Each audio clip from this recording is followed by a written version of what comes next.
शिखर शिंगणापूर नातेपुते घाटात हार्वेस्टरने दुचाकी उडवली। एक जण जागीच ठार तर 2 जण गंभीर जखमी। पाहुयात सविस्तर बातमी। दहिवडी नातेपुते मार्गावरील शिखर शिंगणापूर पासून 4 किलोमीटर अंतरावर घाटात शिंगणापूरकडून नातेपुतेकडे चाललेल्या मूग गाडण्याच्या हार्वेस्टरने नातेपुतेकडून शिखर शिंगणापूरच्या महादेवाला दर्शनासाठी येणाऱ्या दुचाकीला उडवल्यानं एक जण जागीच ठार झाल्याची दुर्दैवी घटना घडली आहे।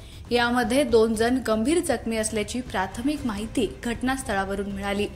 प्राथमिक माहितीच्या आधारे MH45Y8842 या दुचाकीवरून योगेश दत्तात्रय राऊत हे आपल्या आई वंदना दत्तात्रय राऊत आणि शेजारी राहणाऱ्या मीनाक्षी प्रकाश यादव सर्व राहणार आनंदनगर अकलूज यास घेऊन श्रावण महिन्यानिमित्त शिखर शिंगणापूरला देवदर्शनासाठी येत होते।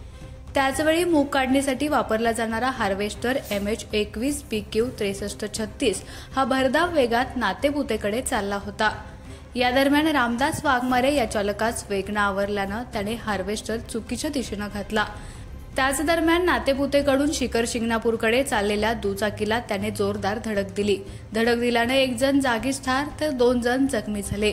यानंतर संरक्षण कठडा तोडून हार्वेस्टर सुमारे 50 फूट दरीत कोसळला। चालक आणि त्याचा साथीदार पळून गेल्याची माहिती घटनास्थळावरून मिळाली। या दरम्यान मनोज जरांगे पाटील यांची भेट घेण्यासाठी अंतरवाली सराटीकडे जाणाऱ्या मान तालुक्यातील मराठा क्रांती मोर्चाचे समन्वयक विकास देवकर, सोहम शिर्के, कैलास पोळ, बाळासाहेब हासपे यांनी जखमींना उपचारासाठी दाखल करण्यासाठी मदत केली। या दरम्यान नातेपुते पोलीस स्टेशनचे सहाय्यक पोलीस निरीक्षक महारुद्र परजने यांनी आपल्या पोलीस सहकाऱ्यांसह घटनास्थळी पोहोचून पंचनामा केला।